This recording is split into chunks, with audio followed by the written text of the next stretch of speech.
Club, and we do have a special speaker, a very special speaker from Israel. I was so excited. To talk this morning. Positively, I had such a positive trip. The way the kids, I took photos, many photos. When you saw the video last week, it was just a drop in the bucket. The videos of the kids playing in the park. You go to Israel, you don't feel anything. Everybody's having a good time. Everybody's doing well. And the trip was fabulous. And you feel holiness of the streets of Jerusalem. We walked through all the streets, through the Muslim quarter, and this quarter and that quarter. We weren't afraid. We felt that Jerusalem was ours. We went everywhere. Yehuda, Judah and Shimron. In Shimron, we went to West Bank. We went to everywhere in Jerusalem. We had no problem whatsoever throughout the whole time. The worst thing was the last minute, as we're about to take off, as you probably heard last week, we were literally on the plane taking off. We heard the skies were closed. Immediately, nobody worried. Nobody in the plane said, well, now we're going to have to go off. We're going to miss our connecting flight or this or that. Everybody was concerned. What's going on? Is everybody safe? When we heard immediately that Israel was planning to attack the 3,000 missiles, was Israel successful in eliminating that? That was everybody's thoughts. One of the highlights, I'm just going to talk about one of the highlights. One of the highlights when I was there, when we came off, we had someone pick us up, a tour guide, that was supposed to pick us up from the airport. And he asked us, okay, so where do you want to go? So we said, we want to go to Hebron. So immediately he said, it's actually on video. Should maybe show the video. Maybe next time I'll show the video. I have it on video, which he says, no, you can't go to Hebron. It's not safe. It's impossible. You cannot go to Hebron. Hebron, you cannot go. You're not going to go this trip to Hebron. Well, of course, I paid him nicely. It was the last time I saw him. I never saw him the rest of the trip. We hired somebody else to take us. And we did go to Hebron. And when we went to Hebron, so we met one of the most special people, that I ever met in my life. I met this fellow Noam. He's a reservist. He never let go of his gun. He had his rifle on the whole time. It was brave. Walked us all over Hebron. Told us the stories what happened there. Unfortunate stories, how a young child was killed and 2 months ago was killed. And I thought that now we're in a safe place. Seeing Noam walking around so bravely, I thought that we're done already with all that. And we see how the IDF is making progress both in Jenin and in Gaza. And we were really hoping that the hostages would come back. Of course, we all woke up this morning to terrible news that 6 hostages just being killed. It was just a few days ago. They said it was just killed. And not only that, but also this didn't make it main news, but 2 police officers right near Hebron, which maybe Noam could tell us more about, were also killed. Let's hope that this is the end of it. And let's hope that there should be peace. Let's hope that we see the light, as I saw in Israel, literally everybody walking through the streets, the kotel, thousands, many thousands and thousands of people, probably tens of thousands of people at the kotel Friday night, and walking through the they call it the Arab Shuk, the marketplace there. For once, a Jew would be afraid to walk there, and now we walk there bravely with my children, walking there without a problem. Let's hope that one day there should be peace. Although we should all be brave, we should all be able to walk in our own land bravely. I want to thank Noam for giving me the opportunity, for showing me around and taking me around in Hebron, and for serving our people, for being there. Noam, thank you for being so brave and protecting all of us, not only those in Israel, but all of us around the whole world. When you're strong, the Jewish people all over are strong. And thank you for protecting our homeland. And we hope that everybody here will have an opportunity to go to Israel and to visit you there. So Noam, go ahead. Amen. Hello guys, I hope you will understand my English. If it's not the best, but if you don't understand me, you can stop me and I will explain again. Everyone is hearing me? Yes. Okay, perfect. First of all, I will tell you about me. I'm Noam. I'm 24 years old. I did Aliyah from Germany 8 years ago, Baruch Hashem. Went to the yeshiva, went after that to the army. In the army, that was my first connecting to Chabad. Because my parents my father is rabbi in Munich, but when I did Aliyah, I went a little bit off the road, and Baruch Hashem, in the army, I met Chabad, a special guy who was coming to us every 2 times a week, something like that, putting us tefillin on, giving a little speech, and Baruch Hashem, when I finished army, I get connected to Chabad Hebron. They're doing almost the same stuff. So yeah, that's about me. I'm a reservist since 7th of October. And it's not the best time for us now in Israel. Also today in the morning, if you heard in the news, 3 police officers who are next to our store, like 1 minute walk from us, got shot 6:30 in the morning. They were on the way to Hebron. Also, sadly, one of the daughters of one of the officers, she also was killed in Sderot on 7th of October. So also the father died and also the daughter died. Today the father died. So yeah, we need a lot of I heard from the rabbi that you're doing something very, very special. You're putting on tefillin every Sunday, something like that. So let me tell you a little bit about this. When we started 7th of October, most of the guys from our unit, we were like 120 guys. 120 guys. The youngest one was 22, the oldest one was 74. And 90% of the unit, they were not religious people. People with tattoos, people that never heard about tefillin, people that were not so connected to God and stuff like this. But after 7th of October, in 3-4 months, Baruch Hashem, we arranged for 80% of the base tefillins. We had a lot of guys who never put tefillin on, a lot of guys who just put tefillin on bar mitzvah, and we had every morning a minyan of 50 people. It was something very, very special. Something, after 7th of October, a lot of people started to connect again and started praying. Also today in the morning, 2 hours ago, a police officer came to me, also from the same police station where 3 of the soldiers were killed, 3 of the policemen were killed. He told me there were like 4 guys. They were on the way to the funeral. The funeral will be in 1-2 hours. And he came to me, he asked me for 2 more tefillins. So I don't know why, but Baruch Hashem, in the sad time, we all come back and a lot of guys starting to put the tefillins. So something special that I heard that you're doing this every Sunday. Keep doing this. It's also helping us, everyone is doing their job in their area. We protecting here, Bachurim in the yeshiva, they're learning Torah, everyone is doing his job. So keep doing what you're doing, it's amazing, it's great. And also I told the Rabbi Kramer about the project that we're also doing in Hebron, that we help soldiers as much as we can with your help to arrange tefillins. So also if you know something about that, tell Rabbi Kramer. And that's it. If you have any questions, you can ask me.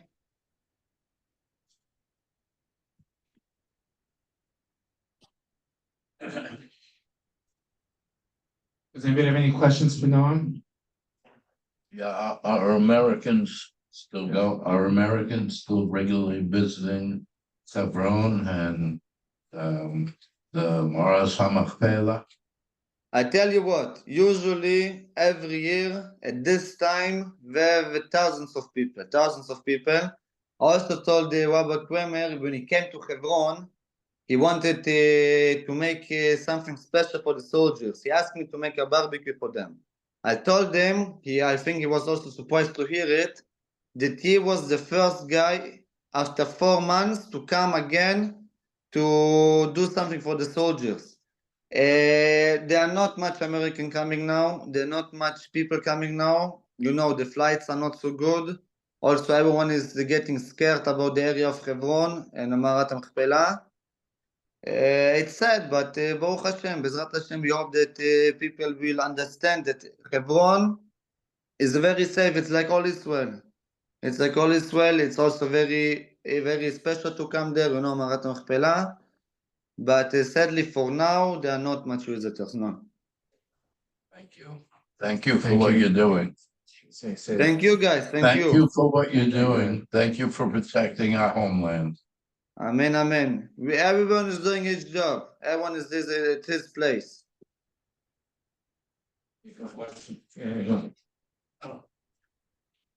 Anybody else?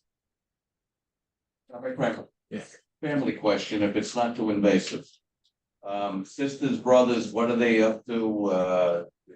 Children, whatever, are they in harm's way as well? Like, Brothers and sisters are the reservists? yes.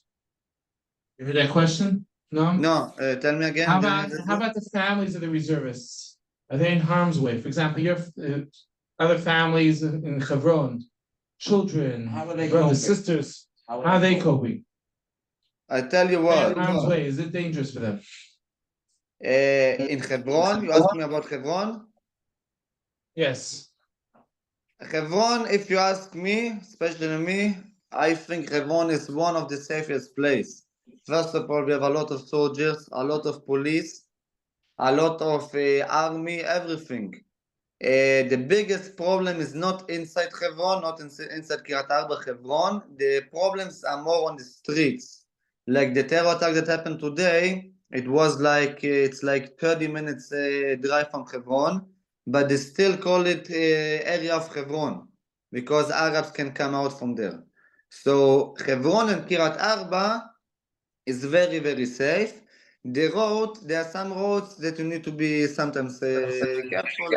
But again, If you want to ask a question? Yeah, I just want to ask a couple of questions and one question. Okay, then what do you know I don't know if you know the answer to this, but do you know the latest of the advancement on Rafah and Gaza? Do you know what's happening with that? No, you heard the again, question? Say it again. Do you know any latest news on the advancement on Rafah and Gaza? I can tell you what I know. My brother, for example, and also some of his friends, he's in Givati. They came out of Gaza now after 2 months. Gaza, the fight is going on. Like no one is talking about this, but it's like fight 24/7. No one is talking about it much, but they're all the time the Arabs trying to do something. All the time they're shooting. Now for all what the army is doing, what I know, that they get an area to clean up. So they come at night. We call it pshitot. Pshitot is like come in, clean it up, go out. Come in, clean up, and go out. That's what they're doing now. Thank you. Thank you. Thanks. You're welcome. Noam, you just mentioned that there were several reservists, Chayalim, that wanted to ask for tefillin. Could you elaborate on that? What does it mean they asked? They asked, are they going to stop playing tefillin every day? Do they have their own tefillin? Do they need tefillin? What happens? Especially for three guys that I told you about them now. Two of them, they did Michve Alon. Michve Alon is, two of them, they're lone soldiers. They did Aliyah from Russia. Their parents are not Jewish, like just the father is Jewish, the mother is not Jewish.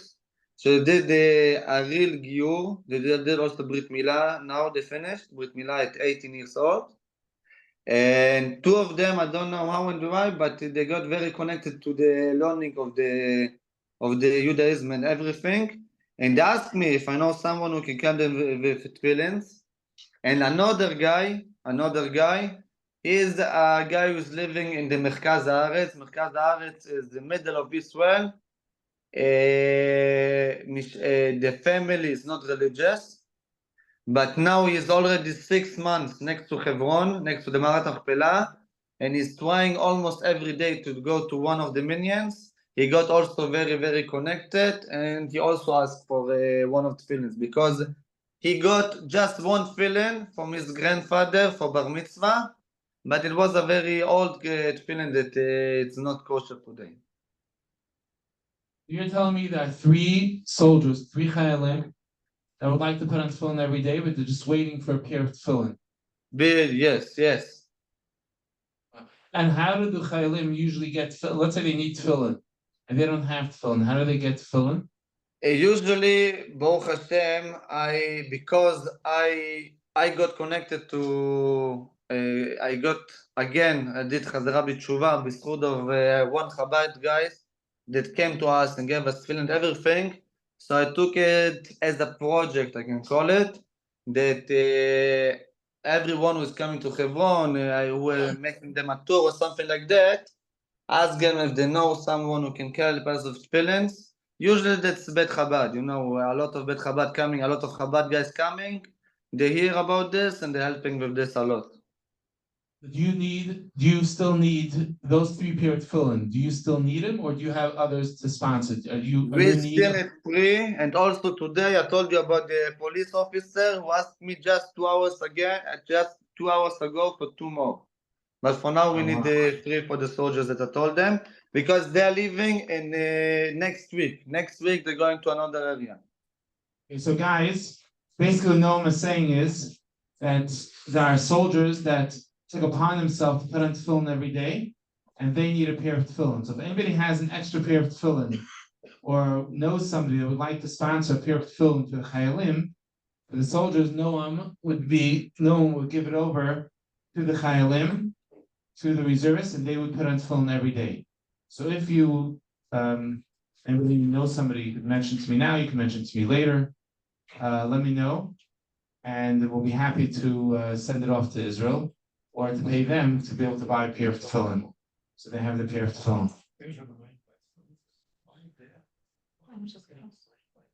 Tefillin costs depending on where they're getting it from, depending on how the quality of the tefillin. Tefillin costs approximately between 300 and 500 each. A pair of tefillin. Are they made in Israel or here? Are they made in Israel? They're made here. So probably this would be made in Israel. They make it here and they make it in Israel, but we'll probably even the ones here come from Israel. The ones that I usually get from Israel. So if we sponsor one, It's in Israel. Exactly. So I'm saying if we sponsor one, how do we make that happen? Just talk to you, Rabbi? Yeah, of course. And I'll just we could get a pair of tefillin together and send it off to him, or we can give him the funds and hold our price. Right. Wow, you hear Noam? We can have it the next day. We have one pair of tefillin, Stephen Gotchman. Wow, thank you. Pair of tefillin. I will let the guys know. Oh. Rabbi. Make it 2. Oh, make it 2. We have a second pair of tefillin. Wow. Stephen Sack. Just so you know about Stephen Sack. Stephen Sack get with the Tefillin Club, but mostly Stephen Sack. He built immediately right after October 7th. So we all know what happened with Hezbollah, right? They were throwing rockets. There's a preschool in Tiberias. No, they didn't have a shelter. So the Tefillin Club, together with Steve Sack, they built a miklat, a shelter, Tiberias at the preschool, and they used it several times. A missile hit right near or right on top of the preschool, and had to run into the miklat. Had to run in. Wow. Anyone? Okay, we have all 3 covered. Yeah. So we have all 3 covered. Yeah. Wow. Guys, thank you very much. I will let the soldiers know, and Bezrat Hashem I will show you the soldiers, you will understand how happy it makes them. Thank you. What a special mitzvah to have the Chayalim people put in tefillin. In Your Honor, every day they put in tefillin. Make sure to give Noam. Noam will give you the Hebrew names and the mother's name. So when the Chayalim put on tefillin, they should keep in mind of those who are with their partners. Amazing, we'll write it down. And remember, they have to put on tefillin every day. Bezrat Hashem, that's what they wanna do. Excellent. Any other questions for Noam? Oh, very special, very, very special. Amazing. You're amazing. Were you born in Germany? I was born in Israel. When I was 3 years old, I went to Germany. I did Aliyah by myself when I was 16, 17. And Baruch Hashem, since then living in Israel. Got married 6 months ago. And thank you. And my mother did Aliyah last week. Last week, my mother and another 4 sisters did Aliyah. And Bezrat Hashem, my father will also come until the end of the year. How did you feel the German people? How do you feel with them? Did you feel accepted and welcome? Again? When you were living in Germany, did you feel the German people were feeling good with you? I tell you what, I was going on the roads and also in the school. I was in a public regular school, not Jewish school. I was going with Kippa and Tzitzit. And it was actually okay. I know that now in Germany, I don't know if you heard, but there are now a lot of Arabs because they let them in. And I know that my father told me that in the last 5-6 years, he's putting sometimes ahead on when he's going on some of the roads. But Germany is Germany. No, everyone is telling us we know the truth. No one else like us. We're the only. We need to be all connected together. We don't need anyone to help us. We need us. If we all connected and strong together, everything is good. When we started to fight, we see what's going on. Sadly. Thank you. Any questions before we go? We're good.